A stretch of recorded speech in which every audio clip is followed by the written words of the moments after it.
Welcome to the show, Cass. I am so excited to have you here because I love your focus on play right now. And it's been a topic of conversation in my household because I have a 2-year-old and a 4-year-old and another third boy on the way. So there's a lot of play happening. My husband's kind of a big kid also. And I just feel like I'm going through some sort of rebirth in my priorities and like immersing myself in my life in the present moment. And so what inspired you to put such a focus on play? That's really exciting. Congratulations on your evolving family and household. Um, I have been designing for play. I call it a designer who works for play. I'm kind of a specialist in play, but a generalist in method and in medium. So sometimes the things I design are playgrounds, sometimes they're toys. Most recently, I wrote a book. So I kind of start with a problem or a goal and think, what's the best way to come about this? Um, and the problem or goal almost always relates to advocating or helping support play.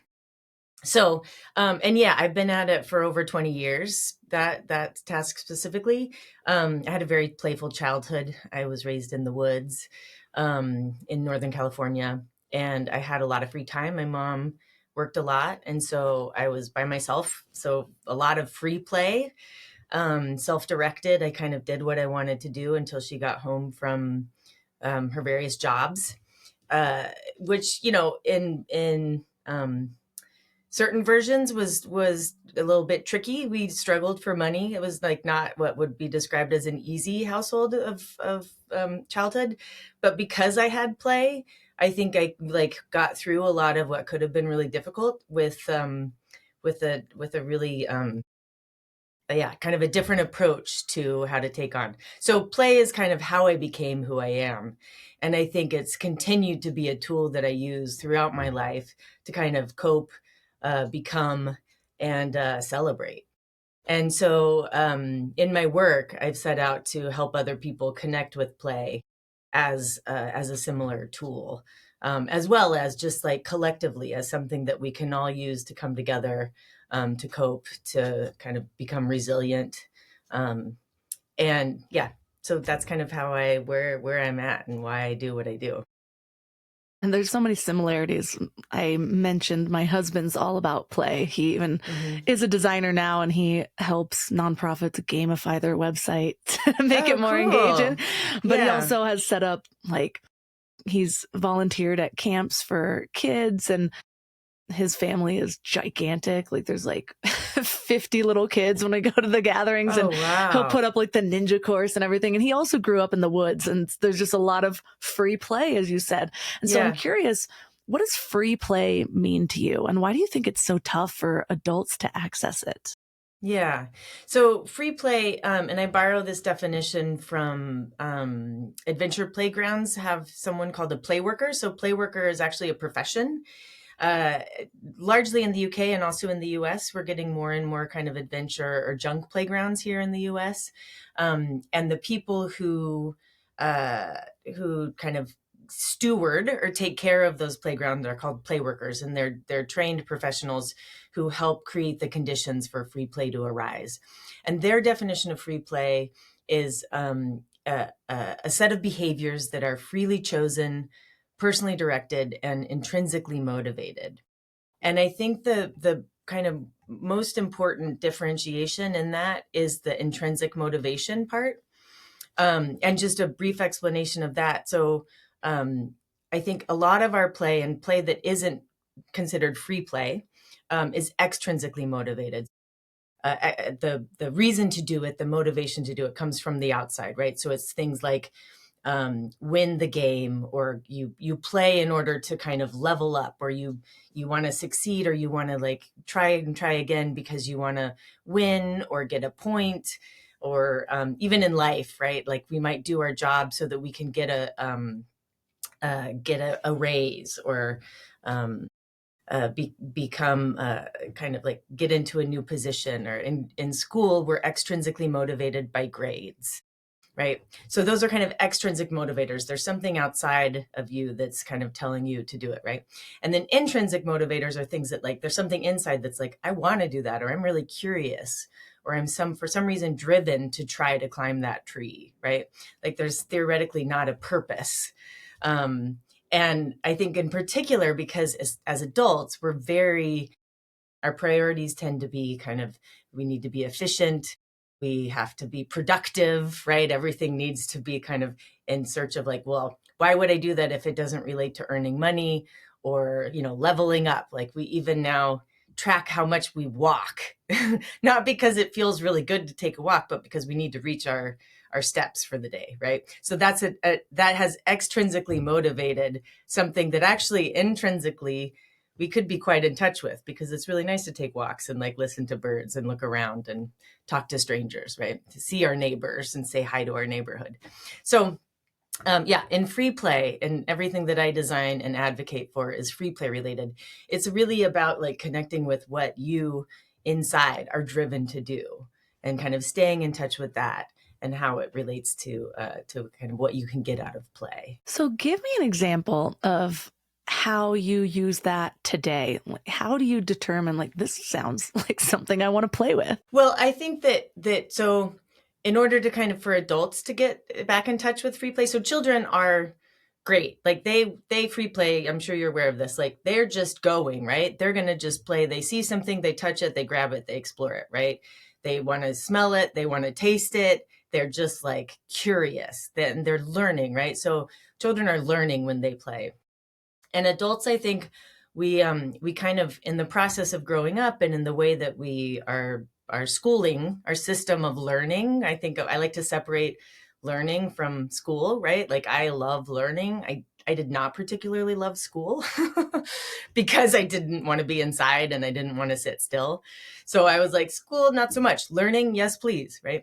So, and I still kind of feel that way. I love learning. And a lot of the systems that we've designed for ourselves to learn are not very conducive to play, right? And play, as children, play is how we learn. So it's this kind of funny dichotomy. But that's a whole different story, I think. But so with adults, in order to reconnect with our free play, I think that there's a few different things. I think starting with understanding like why it is that it's hard for us to play, or how we were separated from our play is kind of a helpful thing to think about. And that's where I think it does relate to school. In school, like that's where we start to learn the priorities that we kind of have as adults, right? We're like workers in training, right? It's like, well, learn the thing because you're going to be graded on it. Learn based on like this right and wrong answer. So it's very outcome based. So we start to be motivated by, I'm only going to do things that have this outcome that relates to this thing that will be assessed because I'm going to get a grade, right? So learning and exploring isn't about curiosity anymore. It's not about like, again, our intrinsic motivation. We like shift to this like valuing something that is extrinsically that we can see in the end that, I'm not going to like waste time on something that's not related to the thing I'm going to get a grade on, right? But that might be the thing you're interested in. So we start to kind of separate ourselves and learn to not play. So then we become adults and we're like, where'd my play go? That was really meaningful and I want to reconnect with that. I think adults typically, as I've talked to them through the book and through the decades of doing this work, they'll say, I forgot how to play, or like I don't have play any longer. And that's where I think like, in fact, we do. I think all adults, we're human. We always have play in us. It's just that we've been taught not to play. So in order to reconnect with our play, we kind of have to unlearn the things and the reasons that we stopped playing, right? And so I have this term I call the play voice, that I think in each of us we have a play voice that is our kind of intrinsic motivation, saying like, hey, my God, that grassy slope, like, wouldn't it feel good to go roll down that grassy slope? And then we have an adult voice that says, you can't do that, you'll get dirty, or like, you'll look silly. Mostly I think that you'll look silly is the voice that most adults listen to, that like, oh, you can't do that, or like, no, you got to go, this is the like, you don't stop and smell the flowers, right? don't We're care kind how I of look. like, Mine is the grass stains on the pants or something. yeah, right. Or you'll get grass stains. Exactly. The adult voice is like, you can't do that. And that's a priority, right? So we prioritize clean clothes over whatever joy you might feel from rolling down the hill, which is fine. Also, your adult voice is protecting you from, that's a new pair of pants, or like, well, those people actually might not hire you if they see you rolling down the hill, or like, whatever it is, or like you're going to miss your bus if you roll down the hill. So the adult voice is often trying to protect you, and other times is trying to protect you from things that aren't necessarily real, right? Or it's like, okay, you're trying to protect me from looking silly, but actually, like, I don't mind looking silly, and actually, if I look silly for a second, that's going to inspire the people who I think are going to judge me might actually say like, oh my God, I've been wanting to do that too. And then everybody's rolling down the hill. Right. And then, oh no, it's play anarchy. Heaven forbid. We all have joy collectively. Right. So there's this kind of, it's a cost benefit analysis of the risk of playing. And it's funny that as adults, just playing is risky, right? That seems a bit absurd if you think about it, but it feels very real as an adult. The stakes feel very high. Playing can be, and letting yourself play can be pretty scary. What I've noticed, because I'm a bit of an anomaly sometimes. Like, of anybody I've ever met, I care what I look like the least. I think my identity is the one that's out there. And so it's not that I don't care what I look like. I'm just so used to that. And I realized at a very young age that people will take things as you present them. So if I'm confidently being the weirdo, then people are like, oh, being the weirdo looks kind of fun, versus the Nice. judgment. Or if the judgment's there, I just don't feel it. But what I have noticed is it almost feels like my ability to think of the things to play, it diminishes. And so an example might be, when I was young, I used to free draw all the time. Mm-hmm. And I haven't been drawing as an adult very much. I could get good at it. I can sketch or paint something if I'm looking at it pretty well, but just giving me a canvas and telling me to paint, it's almost fearful. Like, I feel anxious about Yeah. it. Well, I've I been wonder. really good at storytelling for my kids though, because Yeah. I'm making up stories all the time. And I remember year one, it was crazy. But yeah, it's like, if you're not immersing yourself in that, your brain doesn't even work that way. Well, and I wonder if it's because you think that the outcome needs to be a good picture, right? So painting is a process. Painting, making art making, drawing, I like to call it a doodle or a sketch, which takes the pressure off of it being a drawing, right? Even a drawing implies that it's a finished thing. It's not about the outcome. So you could, if you like the process of like, because it is so satisfying to like just put paint, like using the different textures and surfaces of a paintbrush.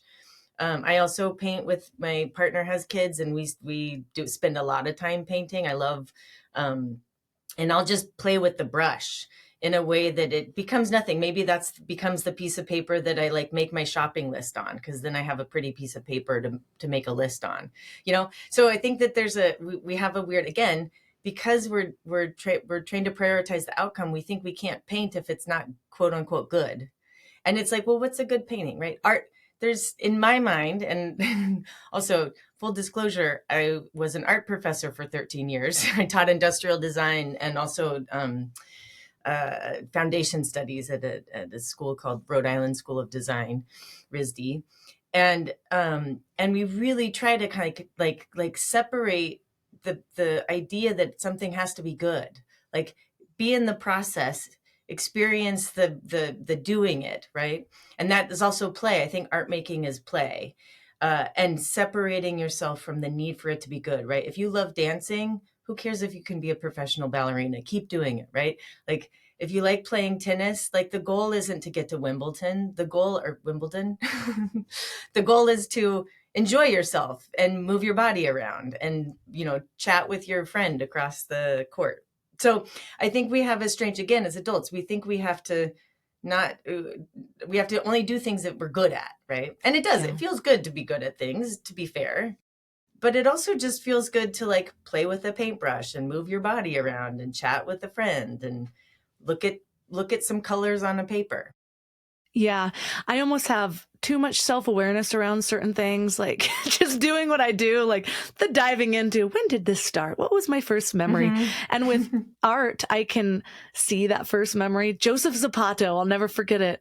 It was like fifth grade or something, and I'd always thought I was such a great artist. And then I look over at him, and he was like, like next level. Everyone in the school knew his level. And so then the comparison starts. And I'm Yeah. like, well, I'm not as good as him. Maybe I'm not an artist. But it's interesting how in certain areas, I understand that it's more about the expression.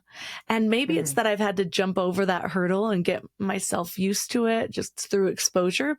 So singing, for example, I'm not the Mm. best singer, but I'm pretty good. I've won some karaoke contests, but I will Cool. sing even if I can't hit the note. And there's some other things that I thought of while you were talking where I have an easier time just, writing. I Mm. understand Yeah. the idea of the shitty first draft, and I've spent a lot of Mm-hmm. time writing. And so I'm okay with that. And I recognize it as part of the process.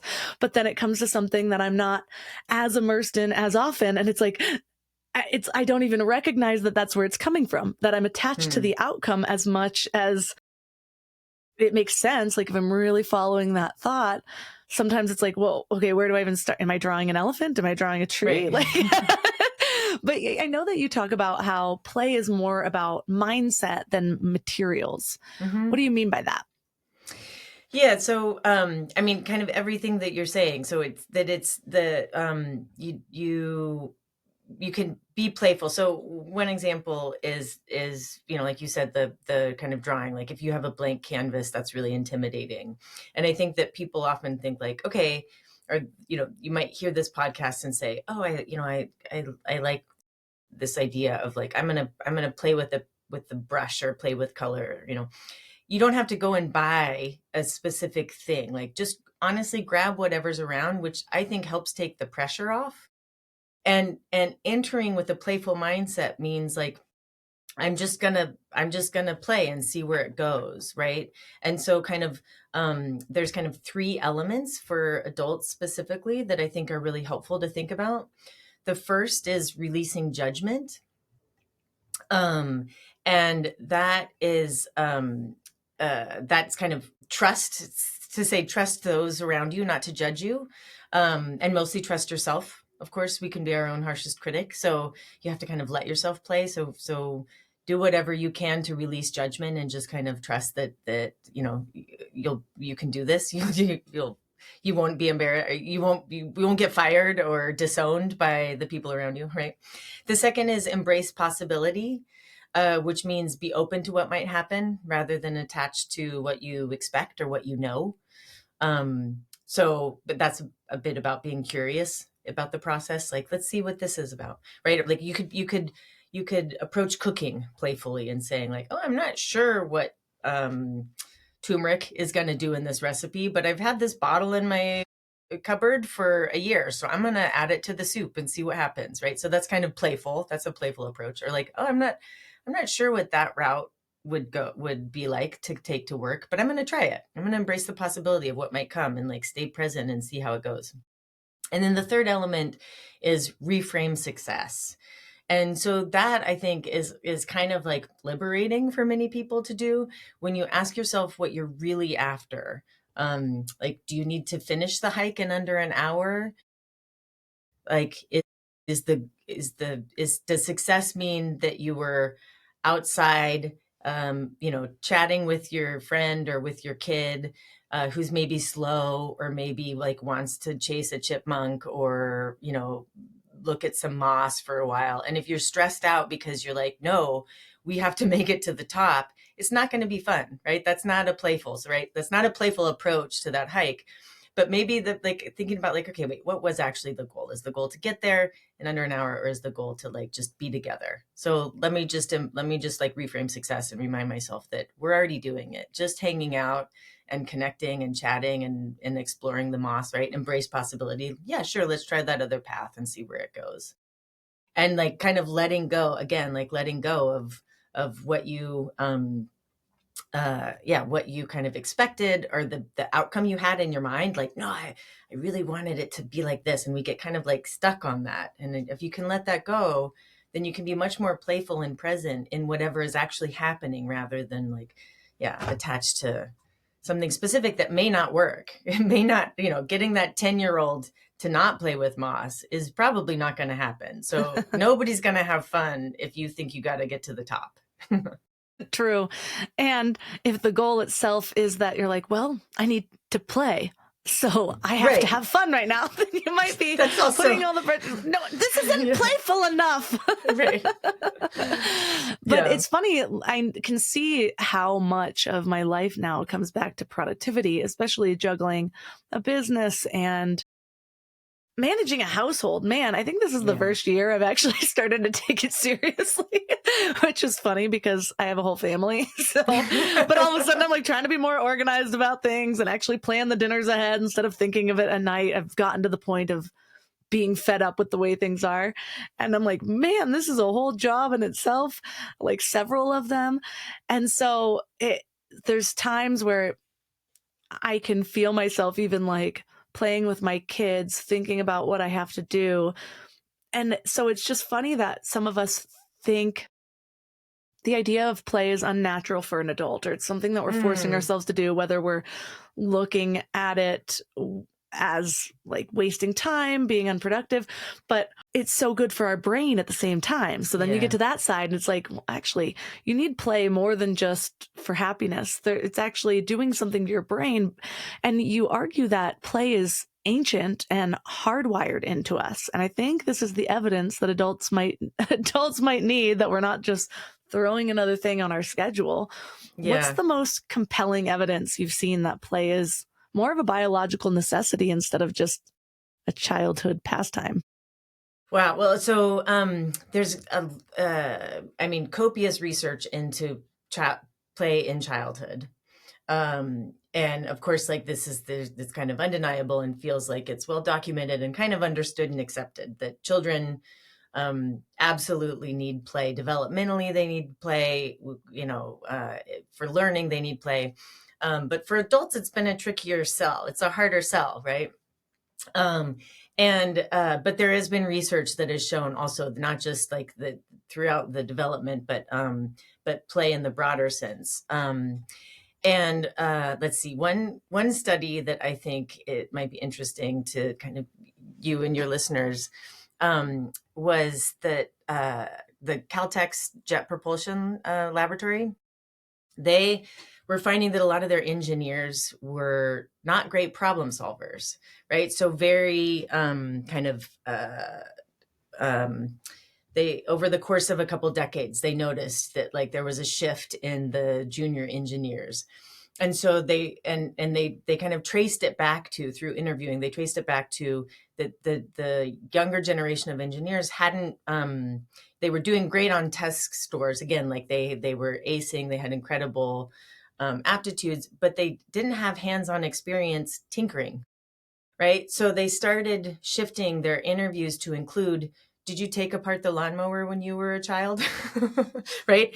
So are you driven as an adult? Like, do you take things apart? Do you fix things with your hands? Do you explore the mechanical and electrical objects around you? And they started hiring people who had experience tinkering. And those people are much better problem solvers, right? So that's kind of like that isn't exactly one of the scientific studies, but that was like some evidence where, in a very applied way, just tinkering like that being curious about how things are made you a better problem solver in general. And then also there was a study. Let me give me 1 second to make sure that I'm going to cite the right study. Yes, Alice Eisen was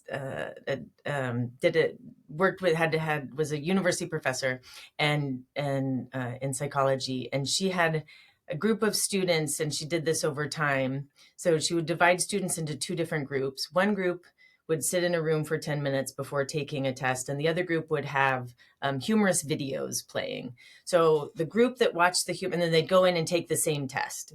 And the group that watched the humorous videos before going in and taking this test did exponentially better on the test than the group of students who just sat before, for 10 minutes before going in.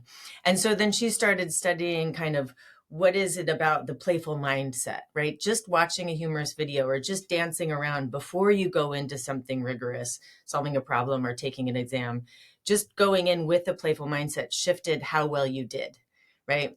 Which relates to all of these other studies that we found where people studied rats, and the rats who played basically like had a desire to thrive that the rats who were denied play didn't have. So they kind of gave up on life sooner to put it bluntly, which was fascinating and also kind of resonates. Like if you don't feel joy, why would you need to persevere, right? If we're not connected to the reason that we want to thrive, why would we try to thrive, right? And in the cases of these studies, thrive meant solve the puzzle to get the food, or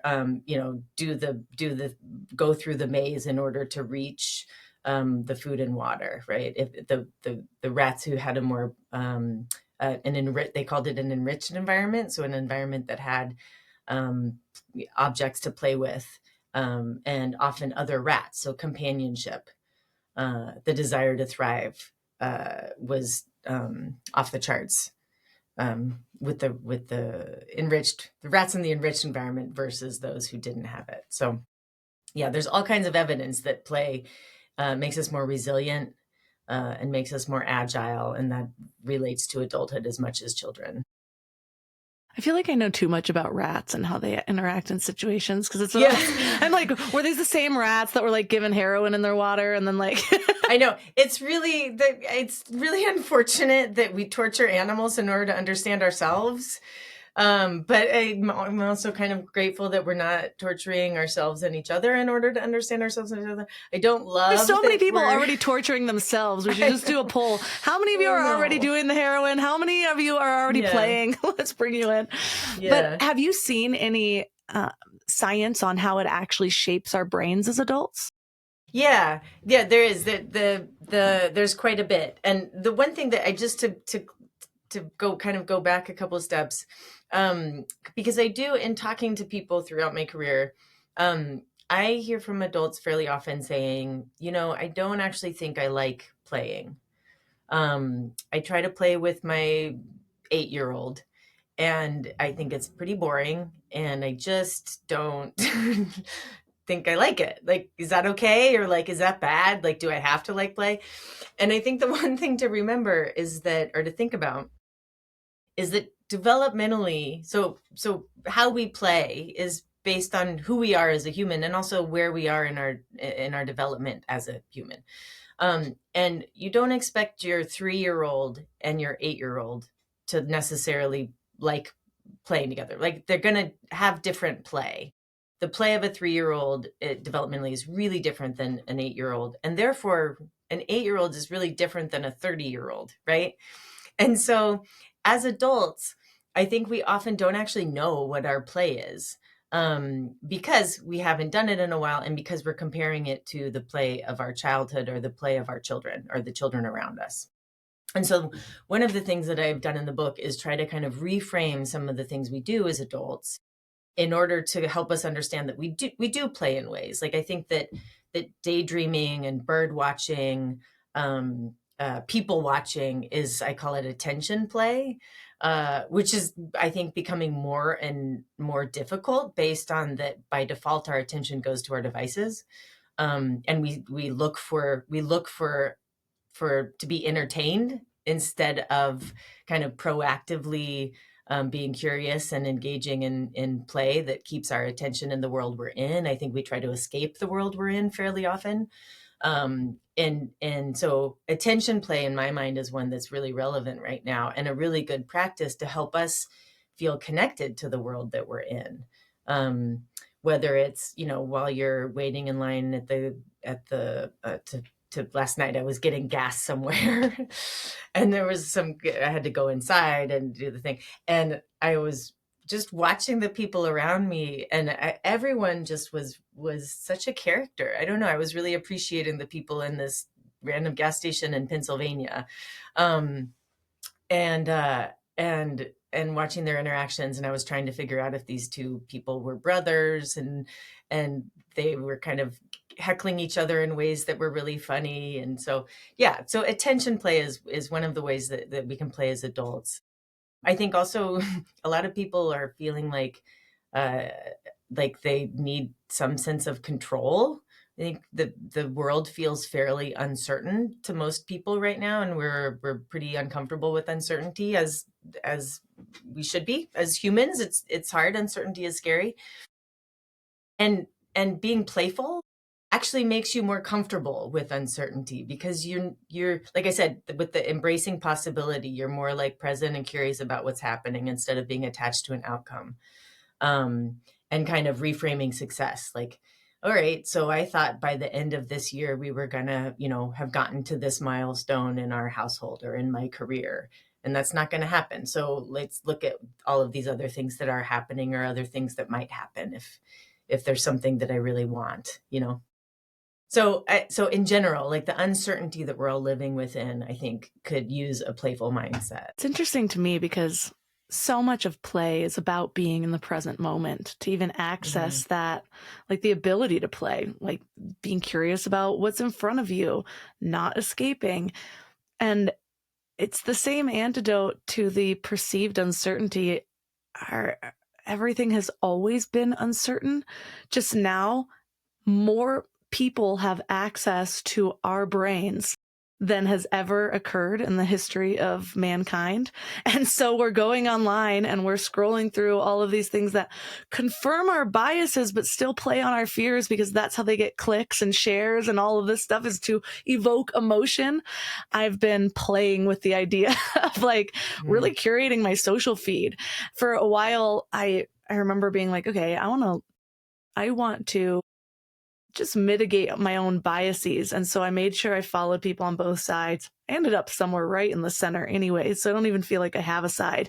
But then I realized it felt like what I thought was going to be freeing ended up feeling like walking into a tense Thanksgiving dinner with people. Like every single day I'm just seeing everyone attacking each other. And so I Oh just God, it's so unfollowed like hard. everything Yeah. political.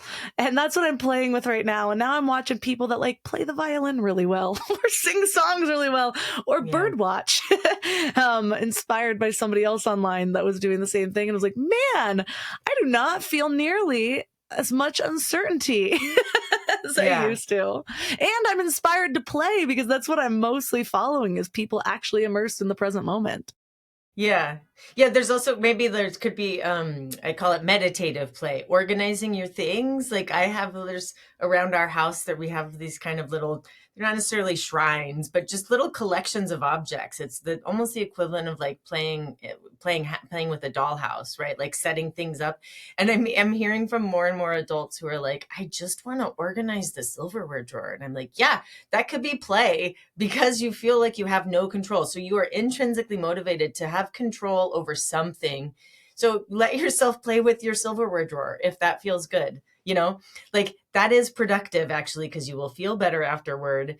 And, it's not about then you can go back and answer all those emails, but also you probably will be able to go back and answer all those emails because That's you'll feel actually like, great, funny. I feel better. I controlled something.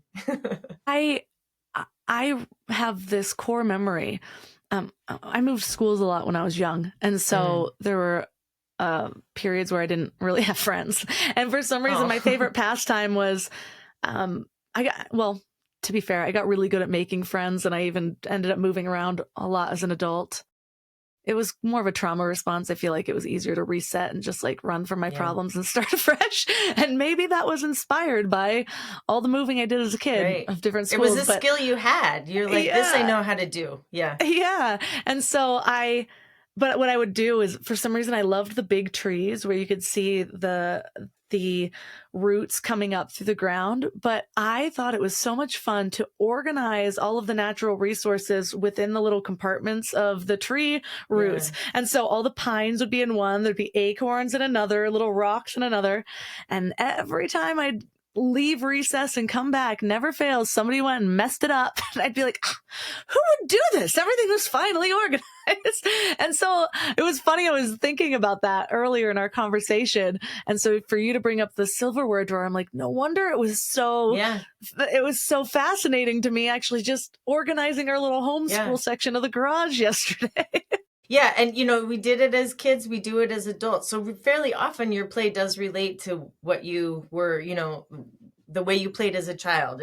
And I highly recommend everyone just take a beat and remember some of your childhood play to kind of reconnect with how powerful it was and how good it felt.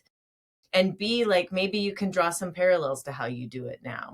I hung out in trees a lot and just kind of like, it was an escape. Like, I became invisible. It was fun to have a different perspective, to see things from above, right? Like, rather than from eye level to ground level is different.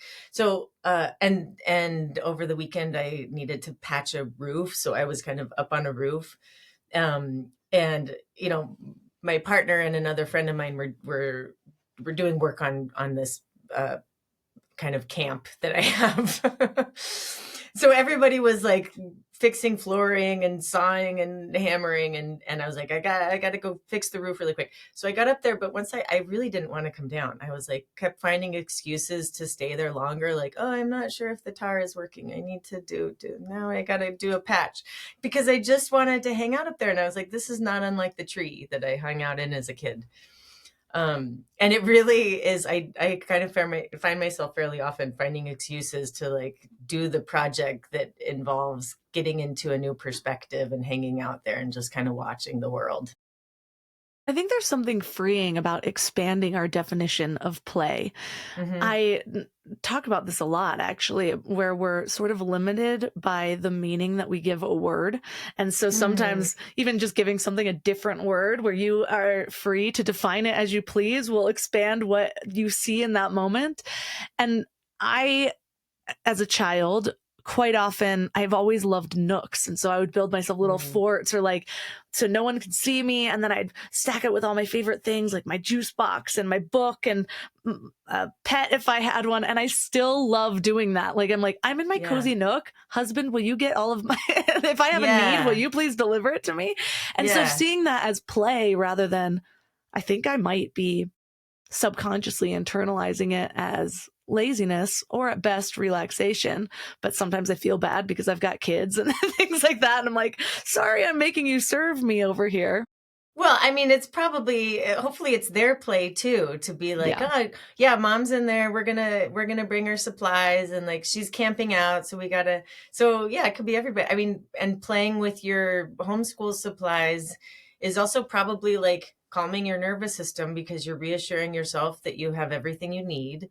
Right. And when you were a kid and organizing all of the acorns and pine needles and things, you were just like, here's what we have, and I'm going to put it together and assess. So like, I know what's there.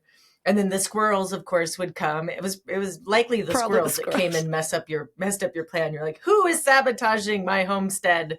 And in the meantime, they're like, this is not the natural order of things. We're going to eat that. Thank you very much. Well, I'm curious too. Have you noticed any ways that other things might limit or even shape our expectation of plays, or how we see play? Maybe gender or cultural expectations? I mean, absolutely. I think we, the kind of, there's gender is socialized. And so the way that we, especially with children, the way that we, like, even I design building toys. So one of my products is called Rig-a-ma-jig, and it's a giant, basically like a glorified pile of construction debris. So 5-foot long wooden planks with holes in them that all line up. So it's modular, and it's this building system, like a big wooden erector set kind of. And nuts and bolts that children can use with their hands, so they don't need to master a tool, right? Or find a tool. So they're kind of building in the process of playing. So they're learning how things are actually built while playing. So it's not just for children who like to build, right? It's because they can build their own fort and then play in it, right? And I can't tell you how often people say, oh, my son would love this, or, oh, this is for boys. And I'm like, no, this is for children, or this is for humans. Like adults can also play with this, but all children will play with this. But because we give things like this to boys, girls kind of A, don't have the opportunity as often, and B, by not giving it to them, they're learning that it's not for them in a way that's not the case. Like it is for them. But if we tell them, here's what you like, here's what he likes, like then we're telling them what they like rather than like kind of letting them discover or letting them be present in what they like. So so much of how children play, and then what we think we are good at or what we come to be good at because of opportunities come from how gender is socialized when we're children. And so one of the things that, in my work, everything is, I say, support a type of play in childhood, right? Some kids are going to want to, play, build things and make carts and be on bicycles.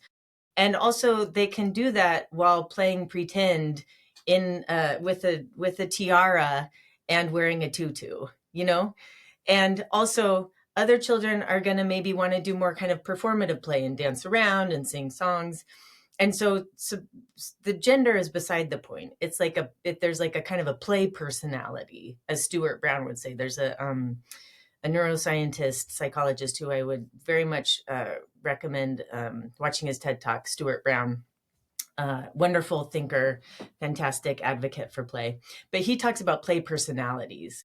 And so we all have kind of an aptitude for some types of play over others. And I think we've unfortunately conflated that with gender in a way that's not it's not necessary or necessarily true.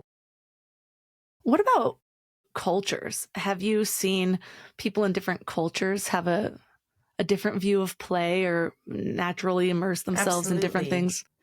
Yeah, I mean, I think absolutely. Because like kind of it's context based, right? So we'll play with what's around us, and then the way that we kind of celebrate and play together is largely based on kind of cultural traditions and rituals, and so different religions have different rituals that are playful or different ways of celebrating. I think looking at different ways that we celebrate love with weddings, or the ways that we even grieve, the way that we celebrate life and holidays.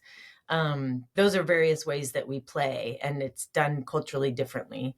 A lot based on, again, like I said, context. So what's around your environment? What are the kind of the resources at hand? Like, is your culture an ocean? Is it like the sea, right? Are you mountains? Are you people in mountains? Do you have animals around? Are you farmers, right? So there's a lot of things that influence how and why we play. Like, is it a barn raising that you celebrate, right? And so that I think is all really fascinating. And I kind of, anytime that I learn about or visit a place, I get to travel a lot. I spend a lot of time in other countries talking about play and working with people to kind of either help them experience designing for play or help them just playing. But that is, I always kind of say, like, okay, the first night that I hear that I'm in the place, before I work with anyone, I want to go somewhere that exemplifies their play. So whoever is hosting me, I'll kind of land and say, like, okay, let's go play. And sometimes it's like, okay, we'll go to their local version of a pub, or sometimes they'll take me to the theater. Sometimes we'll go and see a street festival if there happens to be one on that given night, or they'll have me land during some sort of cultural celebration. And so that's been really rich. And like, I feel really lucky to have that experience and observe and witness so many different ways that people play around the world. Oh, if you were visiting me and you told me to take you to play, I already knew what I would do. We Oh, would tell me. walk, well, I live in Big Bear, so we would go by the lake. But ideally, I would set up something where there was some sort of cacao ceremony and a sound bath. I like things that touch all of Mm, the senses, and I feel yeah. sort of spoiled by it. So I just love really sensory experiences. That's why I I just get off on sound baths. Like the Mm-hmm. sound, I can feel the vibration, but anything that yeah, makes me feel something. Sound baths are, I like to bring people quite a bit because I feel like a lot of people don't prioritize those. I Yeah. do a lot. Yeah, and that could be that's kind of like meditative play or also attention play, like that so your attention is turning inward and you're like noticing what all of the senses are doing throughout your body or in your mind, or maybe you're in as meditative play, maybe it's helping you kind of escape the whole And we'd have to so do something with our hands. Maybe it's a bracelet making class, or I held a retreat and we did like a flower. It was what was it called? It was like an intention bundle, and it had like oh, sage nice. and crystals in it and everything. So that is my Yeah. idea of like a perfect play date. That's nice. Yeah, one of the benefits, and it sounds like this is all, even if you're giving it some constraints or some structure and saying, here's a bunch of objects, we're going to play with these. I still think that there's something free play in that because you're generating something, right? You're all of the people who are doing this with you, there's the objects and the kind of conditions that you set up is letting them bring something out of themselves that they may not have found otherwise, right? If they'd been following a set of instructions to like, here's how to make a flower mandala. Yeah. um so I think that maybe thinking about uh if people were more aware of like which things are consumptive, like which things in your life that you spend time with are you consuming something versus generating something, right? And generating something like creative play, it doesn't have to mean like that you're making something, but like actually like yeah, like arranging rocks, like it's bringing something out of you, right? Or organizing your silverware drawer, or like taking a walk and looking around, like that's actually, it is generative, like you are finding parts that are kind of new rather than consuming something someone else has made for you and it's kind of talking at you or telling you. And there's a little bit like an overlap between like entertainment, right? So entertainment is might be play. Going to the movies is play because you're kind of choosing it, and it's a something that's not prioritizing uh capital, right? It's not work in that way. um but it's also consumptive, right? It's not always taking something out of you, so it's not free play. Yeah. So there's this kind of like, I think that we've culturally in the US, I think that we've really like shifted into a consumptive framework, and by default in ways that we don't necessarily realize, and I think are not helping us as individuals or in our communities um, stay in touch with ourselves and each other. And so yeah, so looking for opportunities to, rather than consuming. And even I think that I catch myself occasionally after a long day, or if something was kind of hard, or I'm a little bit like beat and I'm like, oh, what tonight, like I just want to like time out, I want to totally tune out. And there's a I think it's kind of a misconception that consuming something, or like, oh, I want to watch a movie that's easy, or like I want to just tune out and look at do the infinite scroll, like that doesn't, it's not actually, it doesn't feed you, right? So when you're depleted, you need something that feeds you. And I think like when we go on social media and do the infinite scroll, we're not, it's not feeding us, it's just like, if anything, like slowly taking from us, because we're just consuming. And it's not, I'm like, I'll ask myself like, wait, what am I looking for? What am I Yeah. even doing here, right? And then it kind of, I take a beat and I have to like, all right, just like make the banana bread, like, or do the thing that's actually like, and I do, I feel it feels like, oh, I gotta, but as soon as I start doing it, I feel better, right? And Yeah. the energy that I thought I didn't have to like hang out and play with the paintbrush with Sylvie, or 5-year-old, um or really actually just kind of just hang out and move some blocks around, wooden blocks. When those are out, I love stacking. Like again, it's kind of like meditative play. I feel so much better. and it doesn't require that much of me, but it feeds me. I frame that as consumption versus creation. And I went Mm-hmm. through an aha moment back in the day where I went through a phase where I was just kind of desperate to make different choices Mm. after my own rock bottom and realizing what I was doing was not serving me. And uh, and so I was doing all these things to get myself out of my old patterns. And one of those things was I was going through a ton of books, lots of Mm. audiobooks, listened to on like 2.5x Oh. and and it was helpful in reframing a lot of my inputs. Like my inputs were different, so I was starting to think a little bit differently, but there was a limit there. And I eventually realized that you can only get so far if you're not integrating what you consume. And so I still like kind of the overconsumption, like it's my dopamine receptors, I guess. But what I usually do is I pick one book at a time and I'll go really deep in it. So right Yeah. now I'm actually going through the Gnostic Gospels, the ones that didn't make it into the Bible, and going through them really deeply, like line by Wow. line, and studying them. And but you get so much more from that. And I think we sometimes look at consumption as a form of productivity, not realizing that it's actually more of a form of procrastination because we're not Mm-hmm. having to do anything.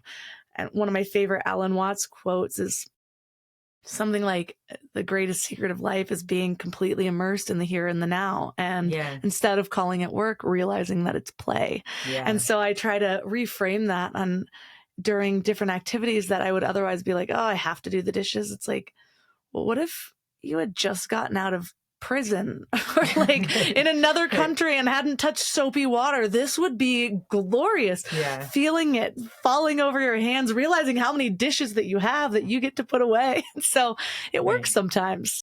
Yeah. Yeah, and breaking habits, I think, helps us like appreciate how easy things are, right? Yeah. I think that's really lovely, and that's a really great Alan Watts quote. You Yeah. talk about identity and play being intertwined.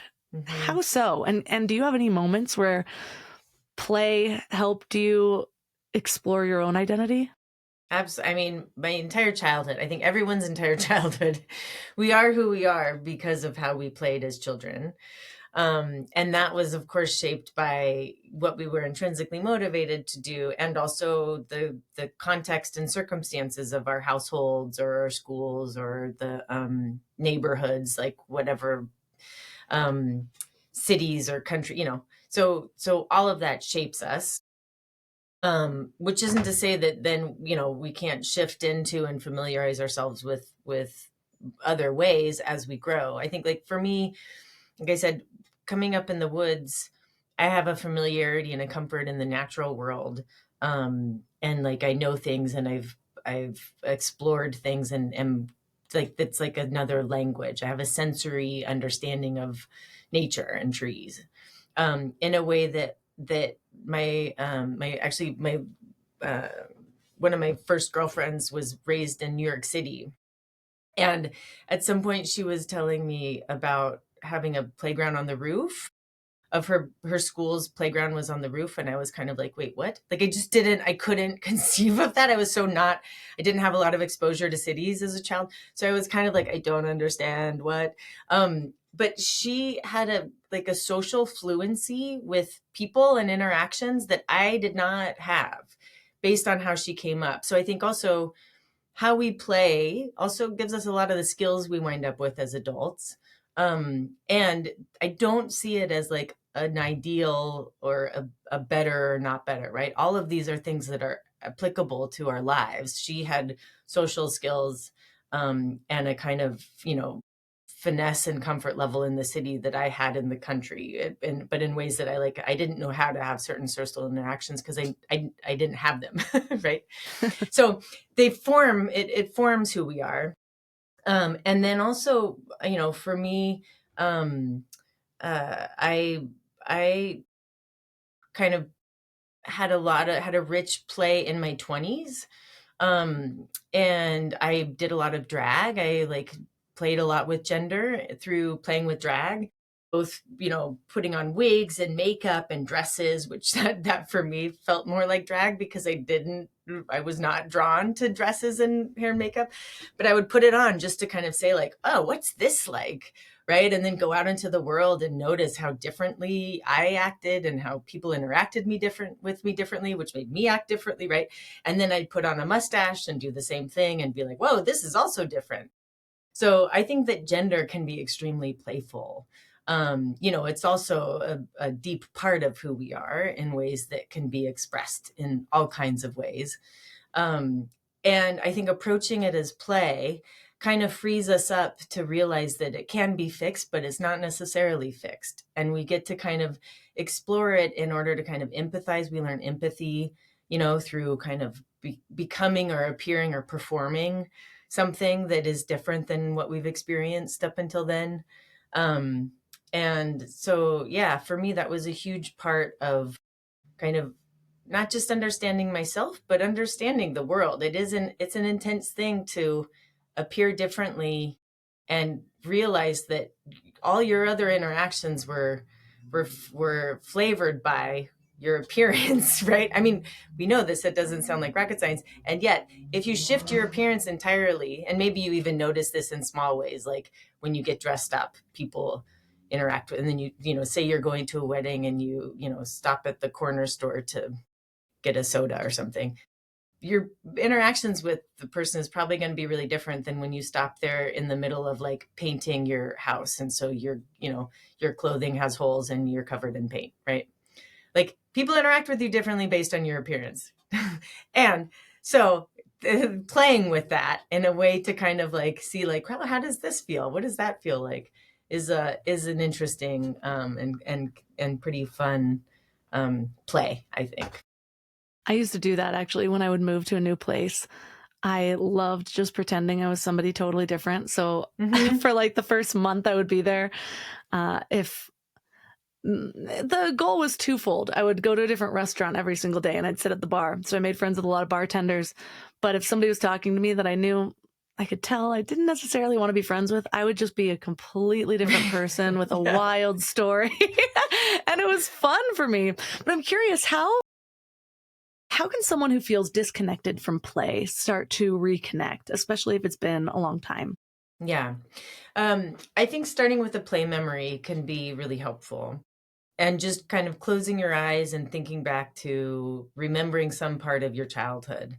Um, and it's interesting because more often than not, when people do this or when we talk about it in groups, um, people will kind of say like, I don't really even know. I was just like moving some sand around the backyard and there was some water. Like, I don't really know what I was doing necessarily. I was just like putzing, or like you said, I was just organizing some pine needles. Like, what was I doing? Who even, but it's not that, but that's play, right? And you could doing it for hours and it was the most important thing you could have been doing, you know, but like, what was the outcome? Some organized pine needles, right? And it matters. And so I think like reconnecting with a play memory does help us remember that play in and of itself matters. And so from there, kind of like, again, like maybe tuning into or having an awareness of your play voice and thinking about like, yeah, what does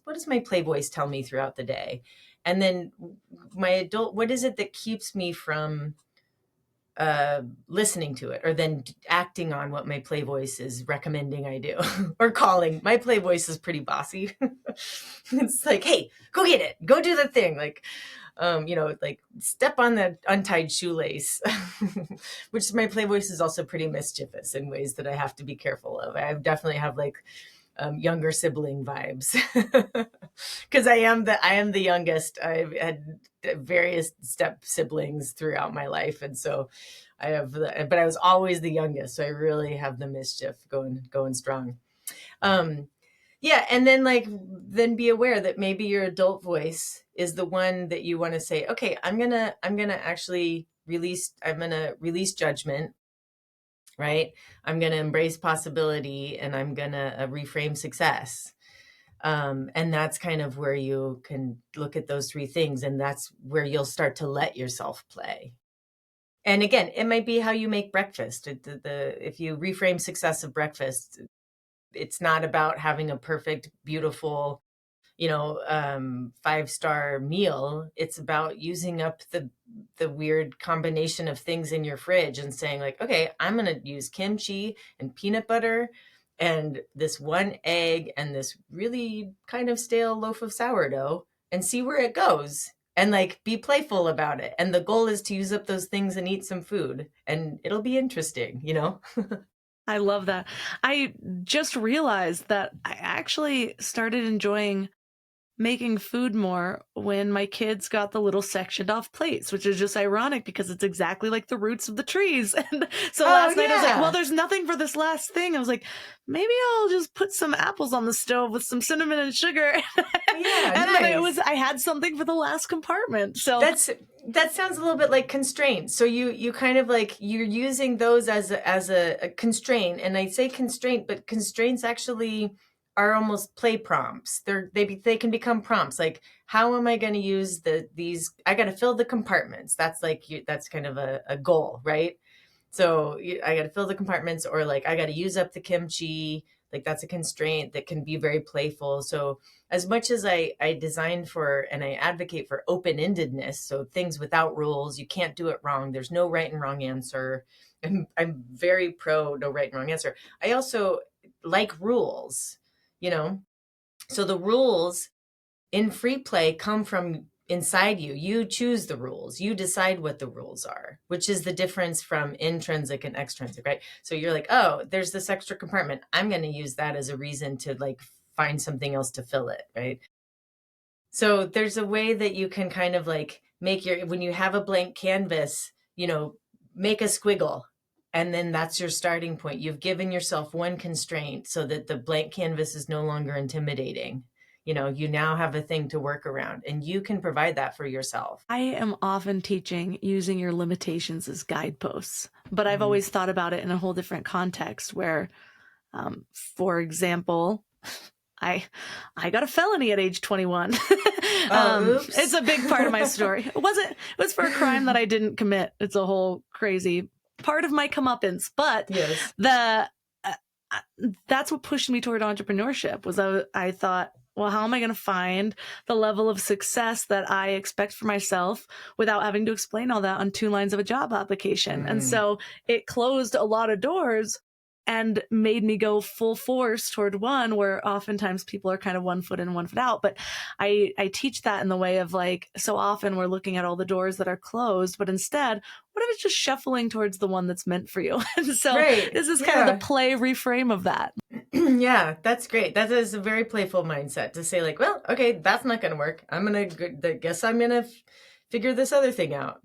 Well, Yeah. for listeners who are resonating and they realize they need more play in their life, where's the best place for them to find your book and connect with you?